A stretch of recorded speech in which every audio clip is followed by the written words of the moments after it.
Well, hey guys, welcome to the studio. Today, bowable keyboards that you can play with a real violin bow. We've got a couple of them here in the studio we're going to demo for you. Also, things that you can do in your own studio that no other studio does that can set you apart. Let's get to it.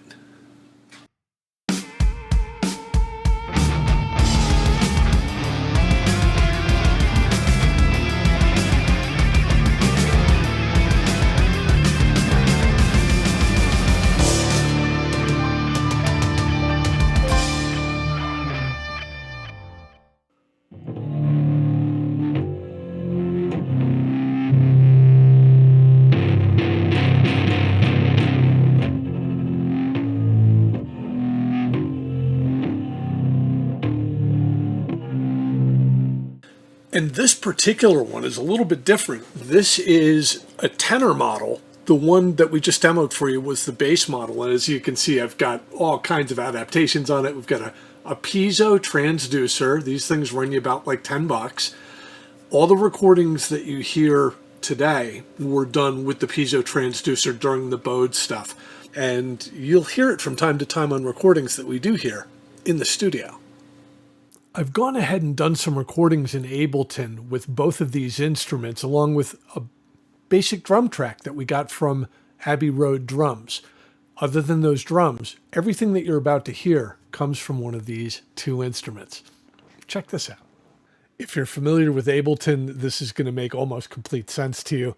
The top row of things, you can see there's almost nothing playing except for the bowed bass. So when I hit intro over here, that's all you'll hear.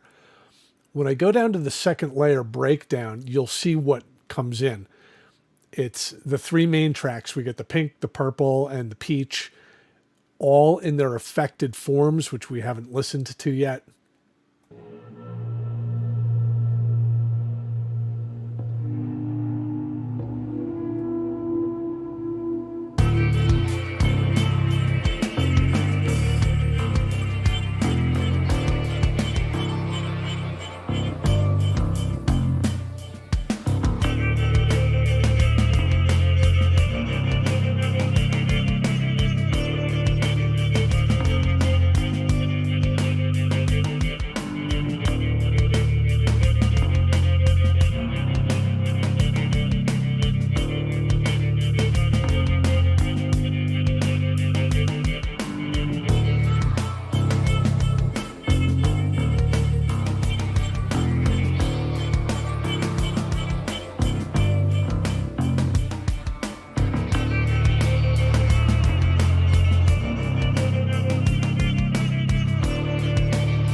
And everything at once.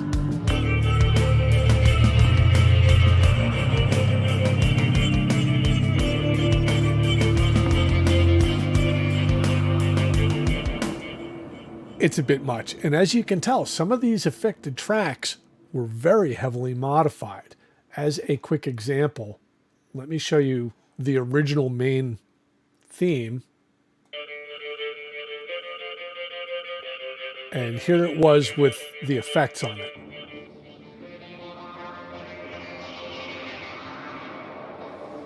Now these things really effect up super nicely. On each one of these, my main go-to effect was Guitar Rig 6 from Native Instruments. Here's the middle theme. And here's the effects we ran on that.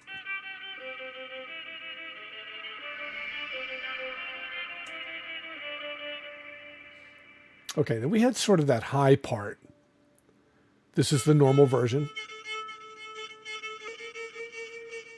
And switching to effects. It's a little bit of a whistle I'm hearing in there. I probably should have EQ'd that out. And the bowed bass. And with the effects. Oh, my mistake. This is actually a different track. It's still done on the bass, and it's actually the same effects on both. It's just two recordings. My bad, I have it mislabeled. So normal.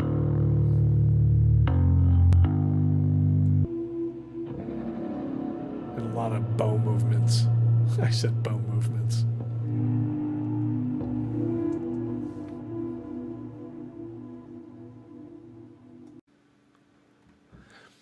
Now, these things came out about 10 years ago. I was the guy that designed them and built them. We sold less than 30 of them around the world, and they made their way into the hands of some pretty decent players around. Matt Beck from Matchbox 20, Kendall Scott from Nectar, John Francis has got his hands on one. There's a few guys out there that were pretty serious that were playing these things. But here's the thing. I'm not trying to promote these instruments. I'm not trying to sell you one. Unless you're a major manufacturer and you want to license the patents from me and go into production. They were too time consuming to build for what I could conceivably charge for them reasonably.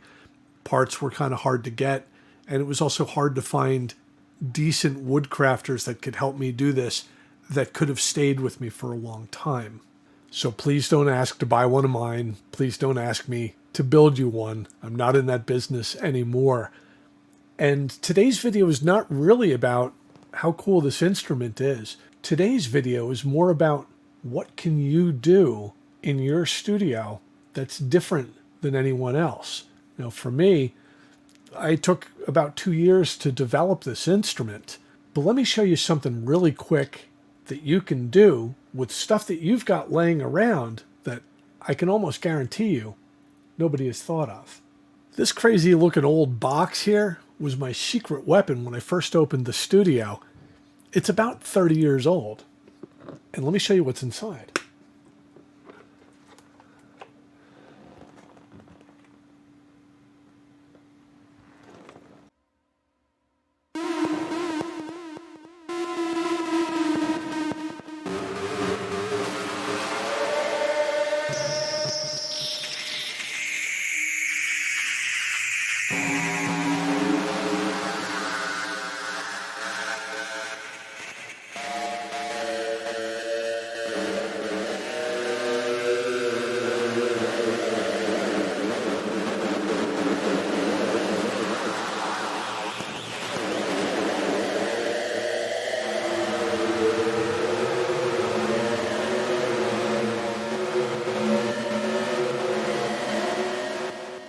So that thing's just absolutely crazy, right?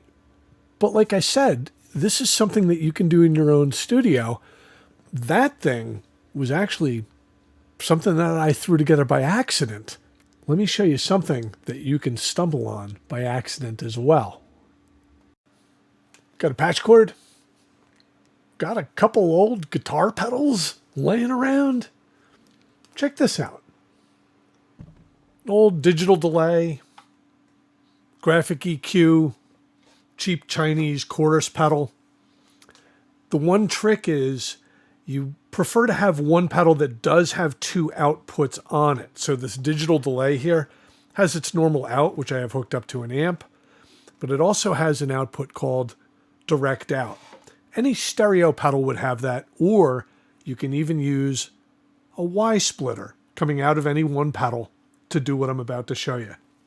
Now, this is hooked up direct into my interface, so don't know if you can hear that. That's live. It's going bzz, bzz, bzz, bzz. Oh, you definitely can hear that. So in a random order, if I were to, say, hook this cable up into my chorus and, say, plug a guitar in, well, you'd be hearing me go through the chorus, then the EQ, then the delay. But what if I come directly out of the delay back into the chorus, which will then go into the EQ, back into the delay, output to my amp, but also go back into the chorus again? Let's see what it does. Well, I got a volume control on my EQ gain. Let's turn this up.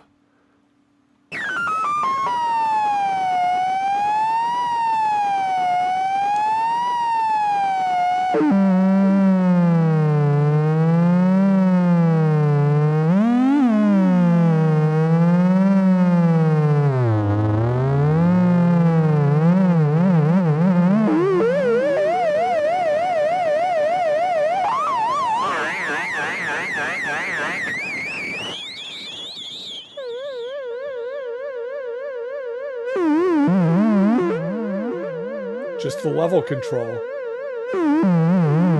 is enough to make it do weird things. I can make it feature bass just by EQing it to favor the bass.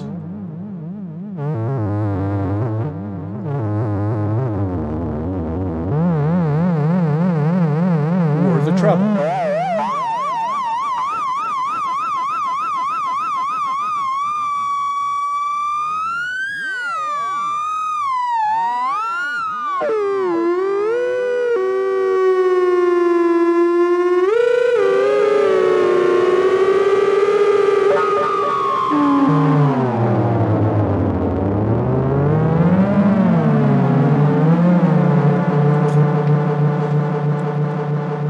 Until I break the connection.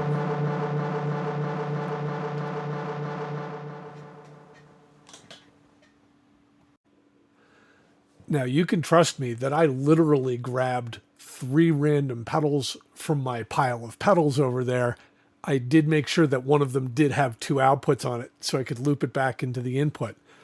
And almost every knob on every one of those pedals that you saw does something that you may not even be able to imagine what that knob is going to do. If you've got all mono pedals, no stereo, just use a Y splitter. Distortion pedals work amazingly well with this. The weirder the pedal you got, the better. So when you saw me with that box, and everyone for years thought I was some kind of a genius, it's 2 pedals that I built into an old fishing tackle box and hooked up a power supply for and put an output on it. But it's literally 1 pedal that went right into another pedal, and I liked how it worked so much. I took the circuit boards out of the cases, built it into a new box, and everybody looked at it and said, "Oh my goodness, you must be some sort of genius. That's 2 pedals in there. A big one and a little one." And it's sort of my trade secret, so don't ask me what these pedals are. But explore this on your own. Find something cool. If you've got a multi-effect pedal, and a lot of those have stereo outs on it, you can literally just run that right back into its own input and go crazy. Maybe a Digitech RP300 laying around that you don't have much real use for, or maybe you're using all the time. Well, guys, I had so much fun putting this video together, I can't even tell you. The Bowable keyboard instrument that I had a little company that made them about 10 years ago, they're a load of fun. It's just a sawed up guitar in a box where the keys hit the string onto the fretboard. That's all it was, with the exposed string that you can play it with a bow. You got stuff laying around you're not using, be it old pedals or old guitars. Hell, a violin bow on Amazon, $20. Don't forget to buy rosin for $4. And saw half of it out so you can bow strings on it. The effects that you have just from junk you have laying around in your studio can give you a real edge over other studios in terms of creativity. And maybe you don't have skills with tools. Maybe you don't have a lot of high tech, but there's always junk that you pick up at the side of the road. Or, your aunt gives you, her old left-handed acoustic guitar with the strings that high off the neck. A lot of times you don't even need to spend money. Hit those strings with sandpaper. Figure something out. Take 2 things that you have in your studio and ask yourself, how can I combine them? And that, my friends, is where your studio can get a real edge. Well, we got a lot of work to do. Let's get to it.